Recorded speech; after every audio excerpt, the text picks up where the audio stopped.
Yo, what's up? It's Jason. I'm back again with another video. This is going to be my recap for live concerts and shows that I saw in 2025. It was another mammoth year for shows, live shows, and especially helped by me going back and forth all the time between cities. I saw some shows in Ottawa, and I saw a ton of shows, obviously, in Toronto. Um, I'm going to go through my top 10, okay, top 11 concerts of the year and a few other honorable mentions as well. But just comparing to 2024, it was another great year, but I would say not quite as spectacular as 2024. That's going to be a hard year to beat, I think. 2024, I just saw so many bands for the first time that were on my list, on my bucket list. Bands like The Damned, Lords of Acid, DOA, I had never seen. Um, the Buzzcocks, Creator, Wasp, Armored Saint, King Diamond, Overkill. The list goes on. Even saw Offspring for the first time. That was all in 2024. It was a serious year of some live shows. And I got to see Sammy Hagar, Ultra Tomb again, and Deep Purple again for the second time, Exodus again.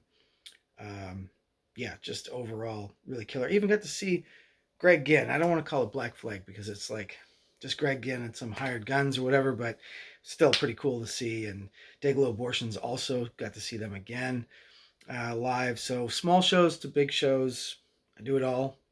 And that will be reflected in this year's top 11 as well. So I did them kind of in a ranking. Before I jump into that, let me talk about a couple shows that I missed. Let me talk about a few shows that I missed. Um, These were shows that I actually had tickets for, but because of my back and forth kind of schedule, I ended up missing out on these. Suffocation back in July, didn't go. Maul, great death metal band from April. And April, Corner, did not see Corner, and if you have seen my top 5 metal picks, you will know Corner is in there. Didn't see Kerry King with Municipal Waste, but I think I've seen Municipal Waste before. Who else did I not see? Hold on here a second.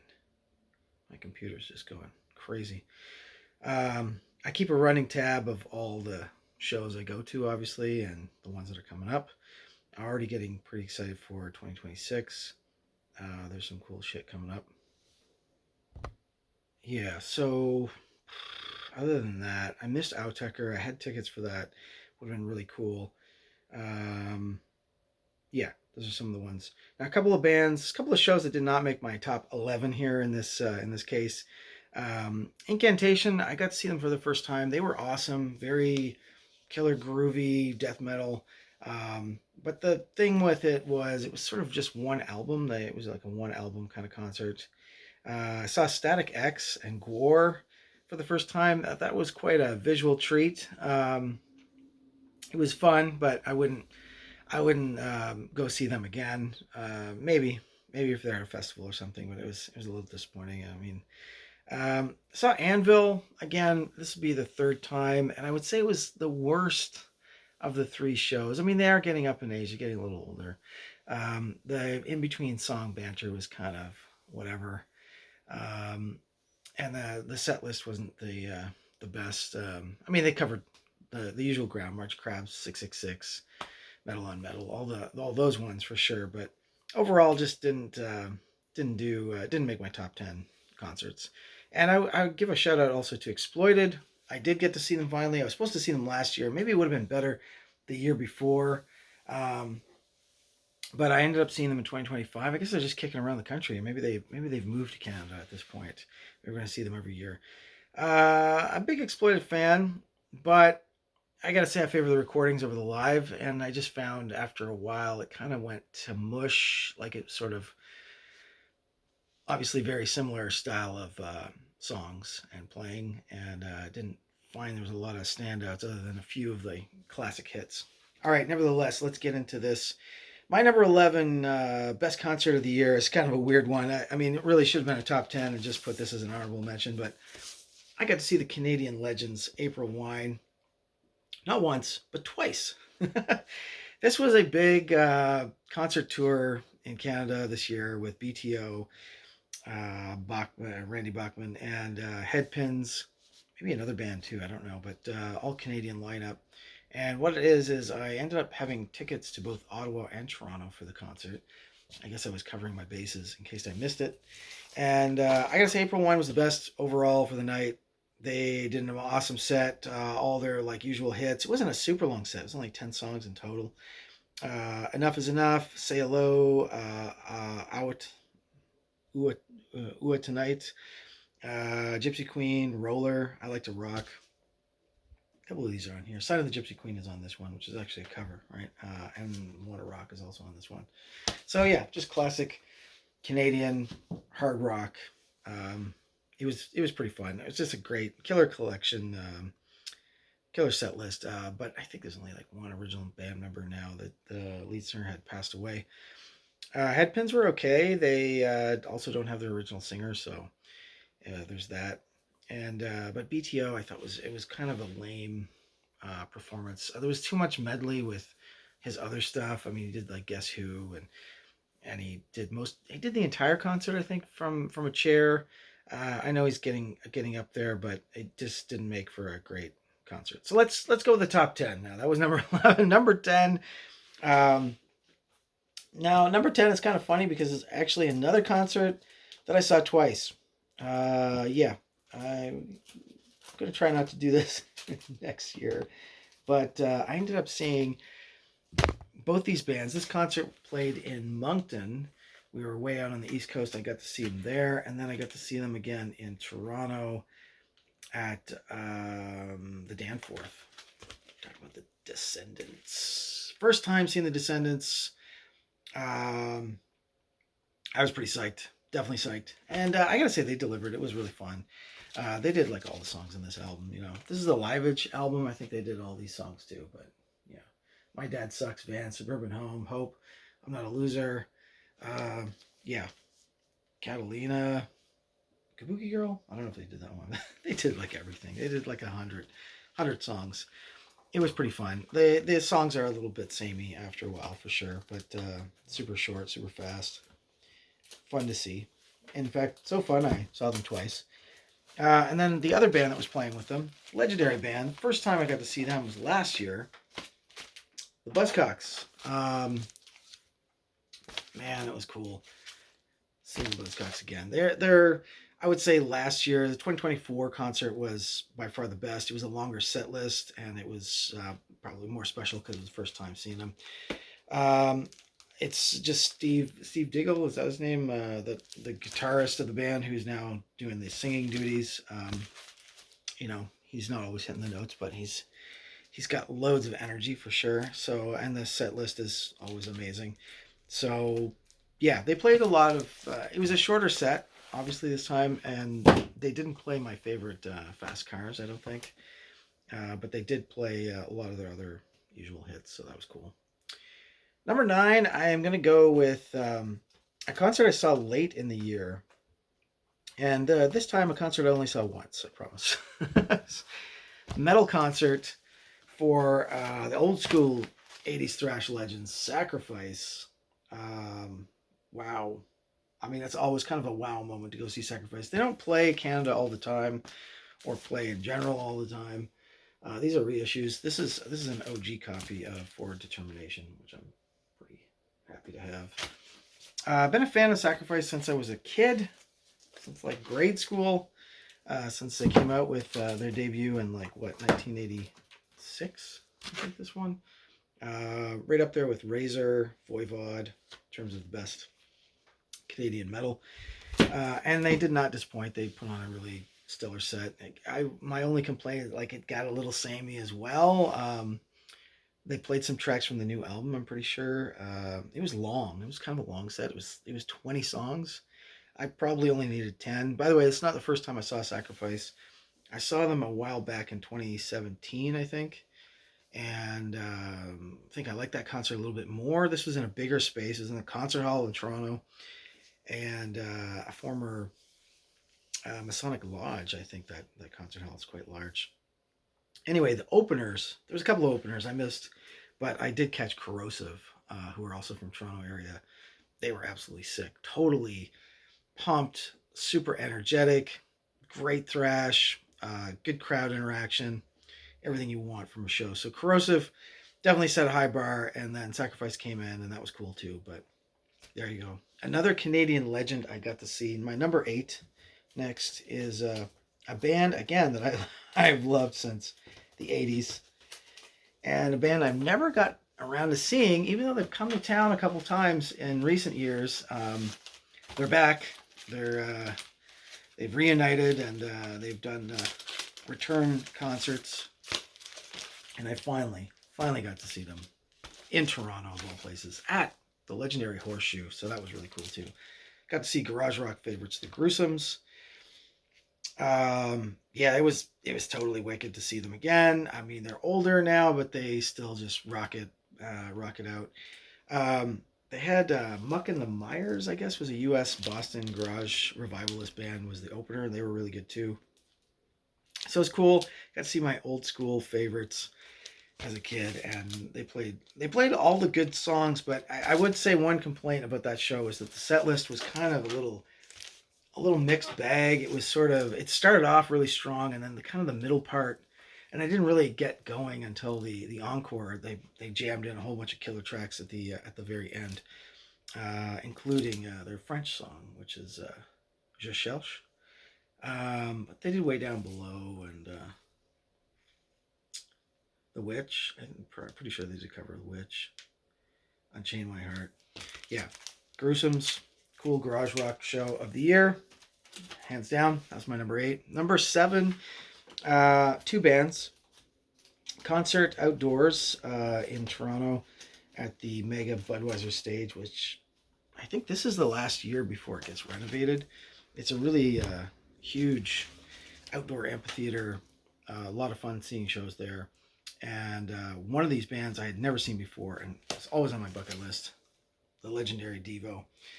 So Devo has been around since, the 70s. The brothers, brothers. Yeah, it was really cool to see these guys. There's the old Devo hardcore, which is like their more experimental stuff. Yeah, it did not disappoint. Really great performance, despite missing a few notes and a little bit of sloppy or loose playing sometimes. But man, they put on a great stage show. Of course, costume changes, outfit changes, and video screen visuals were amazing as well. Very satisfied. They played all the hits. Girl You Want, Whip It, That's Good, Jocko Homo, Gates of Steel, Uncontrollable Urge, Freedom of Choice.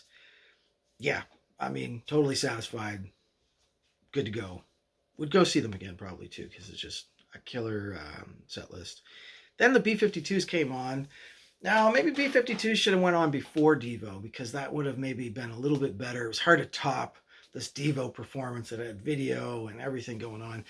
I don't think B-52s even had video.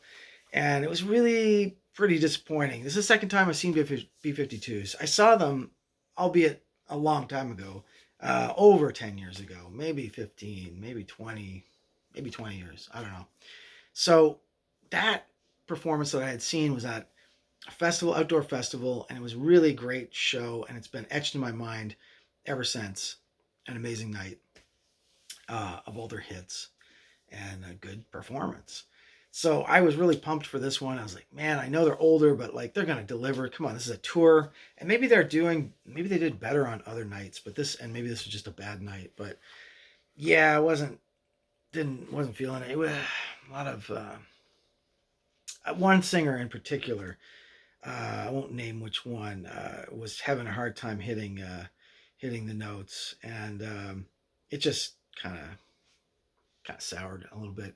And then, of course, like their biggest hit, Love Shack. I think they did like a lounge version. It was like a slightly different, low-key version of Love Shack. So I mean, yeah, I just didn't leave a great taste in the mouth, and too bad, because it's kind of affected my. It affected me for like weeks. I didn't want to listen to B-52s even after that concert. So that kind of thing can happen, I guess, if it's a bad night or a bad concert. Almost better to not go out on the road if it's gonna be that bad. Okay, so moving on. Where are we? We're almost halfway through the list here. I'll try to pick up the speed here. So number 6 on my list for best concerts last year is going to go to UK punk, post-punk legends, Gang of Four. This was a bucket list show. I had never seen them before. In fact, I've only sort of recently got into Gang of Four in the last 5-6 years, like during the pandemic, basically, or just before the pandemic, I would say. Picked this record up in LA of all places at Amoeba, and it got me totally started. It's got all the hits, a bit of a greatest hits, double pack reissue. And yeah, got to see them live. I mean, didn't disappoint. It was really cool. It was at the Opera House in Toronto on April 24th. I think it's like was a farewell tour, if I'm not mistaken. I think this was like a North American farewell tour anyway. Had great guitars, great sounding guitars from Ted Leo, who's been in a lot of other post-punk bands or grunge bands, and bass from Gail Greenwood, speaking of grunge, of L7 and Belly. And yeah, it was great. They did it was I don't know if it was an opener or not, but because they did like a really long show. It was sort of like 2 sets, I think, 22 tracks in total, including the encore. But they played a lot of my favorites. He's a Tourist, Man in a Uniform, which they did with Biff Naked. I guess they're friends with her from Toronto. To Hell with Poverty, Guns Before Butter. Yeah, lots of good stuff. So Gang of Four, that was really cool. That was my number 6. Number 5 was Old School Legends time. Again, commercial legends. A group that's always been on my bucket list, and lo and behold, they come to town last year to play at the outdoor festival, and I had to go see them. That's Def Leppard, and two of my 3 favorite Def Leppard albums. The other one being On Through the Night. They played a lot of tracks on both of these albums. From both of these albums, they didn't play anything from On Through the Night. They played all their hits. I mean, for set list alone, for hits, for nostalgia, a band I've liked since I was like 5 years old. You know, like they came out in what, like 81. A new wave of British heavy metal band, although they're much more Americanized and commercial ever since. But yeah, all those reasons, had to go see. They played 5 tracks off Pyromania. Oops, sorry, this one. And 3 from High and Dry. None from On Through the Night, like I said. 6 from Hysteria, of course. Big album for them. Monster hits.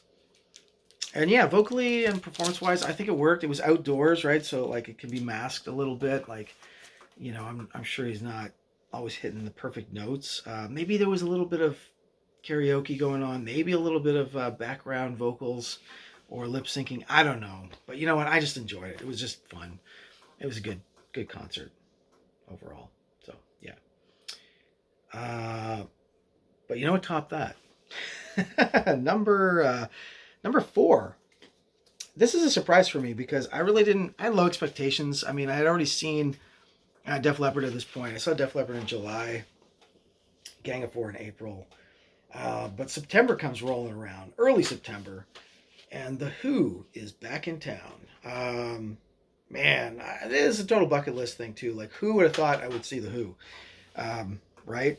And I know there's one of the guys in the VC had saw them the night before, because I think they played 2 shows in Toronto back to back, and I saw the second night, and man, it totally delivered.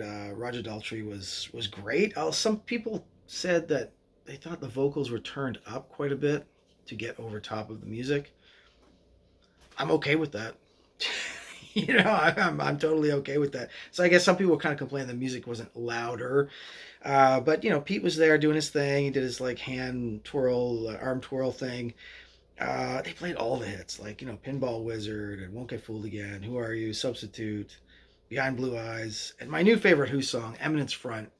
Totally fell in love with that song since then. Baba O'Reilly. They did it all. And then some. The ending was kind of corny, though, a little bit whack. And they kind of just quieted down just to Roger and Pete, you know, the song Friends for Life, which is really nice and touching, but it was, you know, it was the way they wanted to end the show. So there you go. The only Who record I'm showing is the greatest hits. I do have a couple other Who records, 1 or 2 somewhere. Opener for that show is Tom Cochrane. Canadian pop rock legend from the '90s with "Life Is a Highway." So, and he was pretty fun. Actually, it was not a bad performance. My number three is going to be this show. Man, okay, Ministry. Wow, I'd never seen Ministry before, so this was a bucket list. Al Jurgensen is still alive, and doing pretty well. He did a pretty damn good show. It was a cool show. It was a very specific, unique kind of show because they played only their old stuff from the first two albums, including this album. Their synth pop stuff, from Twitch as well. And yeah, a lot of really cool tracks. It was a great show. It was kind of sensory overload. It was in History, which is a modern built performance space club, etc. Stage, kind of just cement walls really, but the visuals were like insane. They had like these two screens just going full blast. I actually had like a headache from the show after, not from the sound, but from the visuals. I had to go get my glasses fixed after that. Openers were My Life with Thrill Kill Cult, which was okay. They were good, but I was kind of expecting more. It didn't quite live up to my expectations. And Decrypts, who are amazing, who I had no expectations for. I never really heard a Decrypts song, heard of them. They're kind of industrial metal, so it combines two of my favorite genres. And they did a wicked opening set. I would go see them again. I think they're touring in Canada again this year. I want to see Ministry again because I want to see like Jesus Built My Hot Rod and some of the Stigmata and all those kind of tracks. But this was a great taster for Ministry, so super happy. They played Over the Shoulder, Halloween, Here We Go, Work for Love. Finished off even with a cover of Rod Stewart's Do You Think I'm Sexy? So covered a lot of ground. Number two, you're going to be surprised with my number one because it's a very recent concert and it's a very small concert compared to some of these big acts that I saw. Number two of the biggest acts of rock, Judas Priest and Alice Cooper. So two bands I've already seen. In the case of Alice Cooper, multiple times. This was my second time seeing Judas Priest, and I'm really happy I went. It was actually better than the first time I saw Judas Priest, and I saw them on the Firepower tour. I never saw them in the early days, and I wish I had. But hey, we can't all be so lucky. But this was Priest on the Invincible Shield tour. It's kind of like a double headliner. They did play before Alice. I think Alice generally always finishes any concert. I think that was like his thing. Opened off with tribute to Ozzy, playing War Pigs in the background, and then of course they also did a song. I think there's a song on this one that is kind of a tribute song, Giants in the Sky, the very last song. They also played that with lots of visuals of Ozzy and stuff. So it was amazing. Halford's amazing. I mean, what can you say? The guy's a legend, still belting it out. Loads of songs, great set list. Two from Invincible Shield, Gates of Hell and Giants in the Sky. A lot from Painkiller. There were 5 songs from Painkiller in the set list. One from Point of Entry, Solar Angels, and the other usual hits, etc. Now, Alice Cooper. Wow. Another great show by Alice Cooper. Probably my favorite Alice Cooper concert. Save for maybe the first time I ever did see him when I was young. I was in like high school, just starting high school maybe. I saw Alice Cooper with Motorhead. I'll never forget that. That was like one of the loudest concerts too with Motorhead. And Alice Cooper, when the first time you see Alice Cooper, it's quite a spectacle, right? Like it's like theater. He still does it. Still does the whole shtick. He does it well. He knows what he's doing. I think his wife is involved in the performance as well now. And yeah, I'm more of a Cooper fan now than I was back in the day, especially some of the 80s stuff like that one. This is, of course, the greatest hits. He did a lot of the greatest hits. Flush the Fashion. This is kind of the weird segue stuff into the 80s, more metal stuff. But yeah, it was a great show. Got me thinking about Alice Cooper stuff again afterwards and wanting to buy some more of his records. So yeah, awesome show. In fact, this would have been the best show of the year. Judas Priest, Cooper, outdoors, by the way, at the Bud stage again in Toronto in late September. So it was getting a little cooler outdoors, but an outdoor show nonetheless. And totally erased the murky memories I was having of seeing B-52s and Devo in the same same spot like earlier in the month. That would have been my number one, followed by Ministry. But I'm putting at number one what was probably the sickest, slamminest hardcore show I've seen in a long time, since easily before the pandemic, when I used to crowd into tiny little basements locally and see like bands from all over the place, from the States or Canada. Got to see Bib, from the US, and with local support from the Spit from Japan, I'm guessing from Tokyo, at Earth Dome in Tokyo. I already talked about this. I already got a video on online of the show. Go check it out. It was absolutely slamming and sick energy. Tight space. The Earth Dome is pretty legendary for like punk and metal shows in Tokyo. It's a basement club.